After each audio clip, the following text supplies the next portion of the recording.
Module 2-ലെ lesson 6-ലേക്ക് ഇവർക്കും സ്വാഗതം. ഡോക്ടറെ, വർഷങ്ങളായിട്ട് എനിക്ക് ശ്വാസം മുട്ടലാണ്.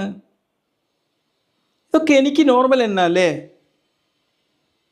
പതിയെ പതിയെ നമ്മുടെ ഇന്ധനം തീർന്നു കൊണ്ടുപോകുന്നൊരവസ്ഥ, ശ്വാസത്തിൻ്റെ ഇന്ധനം തീർന്നു പോകുന്നൊരവസ്ഥ. COPD എന്ന് പറഞ്ഞാൽ എന്താണ്? ഒരു എയർ ഫിൽട്ടർ അടഞ്ഞ കാർ ഓടിക്കുന്നത് പോലെയാണ്. എൻജിൻ ഓടിക്കൊണ്ടിരിക്കും, പക്ഷേ ശക്തി പതുക്കെ പതുക്കെ കുറഞ്ഞുകൊണ്ടിരിക്കും. അതുകൊണ്ട് അതിനെക്കുറിച്ച് കാര്യങ്ങൾ നമുക്ക് പഠിക്കണ്ടേ. എന്താണ് COPD? എന്തുകൊണ്ടാണ് ഇത് പതുക്കെ പതുക്കെ വഷളാകുന്നത്? എപ്പോഴാണ് ഇത് അടിയന്തരാവസ്ഥയായി മാറുന്നത്? പഠിക്കുക അല്ലേ. COPD എന്ന് പറഞ്ഞാൽ ക്രോണിക് ഒബ്സ്ട്രക്റ്റീവ് പൾമണറി ഡിസീസ് എന്നതിൻ്റെ ഒരു ചുരുക്കപ്പേരാണ്. ഒരു ദീർഘകാലം നിലനിൽക്കുന്ന ഒരു ശ്വാസകോശ രോഗമാണിത്. എന്തൊക്കെ സംഭവിക്കുന്നു?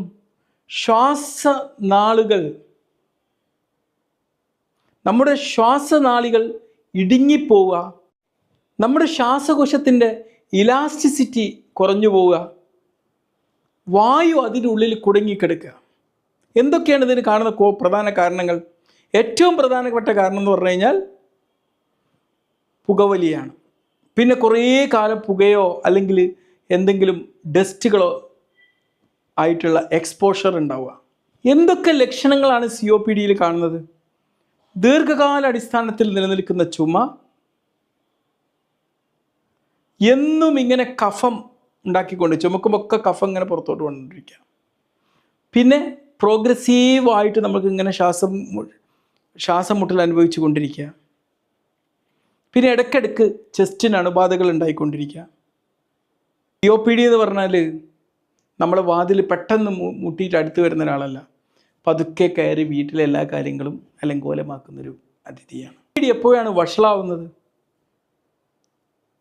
നമുക്ക് റിവേഴ്സ് ചെയ്തെടുക്കാൻ പറ്റാത്ത നാശം നമ്മുടെ ശ്വാസകോശത്തിൽ ഉണ്ടായിക്കൊണ്ടിരിക്കുക. പുകവലി ആണിതിന് കാരണം, ഭൂരിഭാഗം പേർക്കും കാരണം എന്ന് പറഞ്ഞു.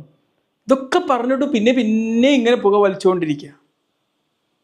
പിന്നെ ഇടയ്ക്കിടയ്ക്ക് അണുബാധ ഉണ്ടാവും, അതും ഇത് ഉണ്ടാവുന്ന നാശം വേഗത്തിലാവുക. COPD എന്ന് പറഞ്ഞു കഴിഞ്ഞാൽ ചോർന്നു കൊണ്ടിരിക്കുന്ന ഒരു ബക്കറ്റ് പോലെയാണ്. ഈ ചോർച്ച വേണമെങ്കിൽ നമ്മൾ അതായത് വരുന്ന നടപടികൾ എടുത്തു കഴിഞ്ഞാൽ അത് കുറക്കാൻ പറ്റും. പക്ഷെ അവഗണിച്ച് കഴിഞ്ഞാലേ നമ്മുടെ ബക്കറ്റ് വേഗം അങ്ങോട്ട് ശൂന്യമാകും. പിന്നെ COPD-യിൽ മറ്റൊരവസ്ഥയാണ് COPD എക്സാസർബേഷൻ എന്നുള്ളത്. പെട്ടെന്ന് അപകടകരമായ ഒരു അവസ്ഥയിലേക്ക് COPD മാറുന്നൊരവസ്ഥ. പെട്ടെന്ന് നമ്മുടെ ശ്വാസമുട്ടൽ അങ്ങോട്ട് കൂടി വരിക, കഫം ഇങ്ങോട്ട് കട്ടിയുള്ളതാവുക, അതിൻ്റെ നിറം മാറുക, പിന്നെ പനി ഉണ്ടാവുക, ഇൻഹേലർ അടിച്ചിട്ടൊന്നും ഒരു കുറവും വരാത്തൊരവസ്ഥ, നമ്മുടെ എൻജിന് പെട്ടെന്ന് തന്നെ കത്തിപ്പോകുന്നൊരവസ്ഥയാണത്. COPD-യെക്കുറിച്ചും നമുക്ക് ഒരുപാട് മിഥ്യാധാരണകളുണ്ട്. വയസ്സാവുമ്പം ശ്വാസമുട്ടൽ ഉണ്ടാകുന്നതൊക്കെ സാധാരണയാണ്. പുകവലിക്കുന്നവർക്ക് മാത്രമേ COPD വരൂ. COPD വന്നാൽ പ്രത്യേകിച്ച് ചെയ്യാനൊന്നുമില്ല. പക്ഷെ സത്യം COPD പൂർണ്ണമായിട്ടും സുഖപ്പെടണമെന്നില്ല, പക്ഷേ ഇതിന് നിയന്ത്രണത്തിൽ കൊണ്ടുവരാൻ പറ്റും. ചുരുക്കി പറഞ്ഞാൽ COPD നമ്മുടെ ശ്വാസത്തെ പതുക്കെ പതുക്കെ കവർന്നെടുക്കും. പക്ഷെ വേഗം തിരിച്ചറിഞ്ഞാൽ ആ കള്ളനെ നമുക്ക് മന്ദഗതിയിലാക്കാൻ പറ്റും.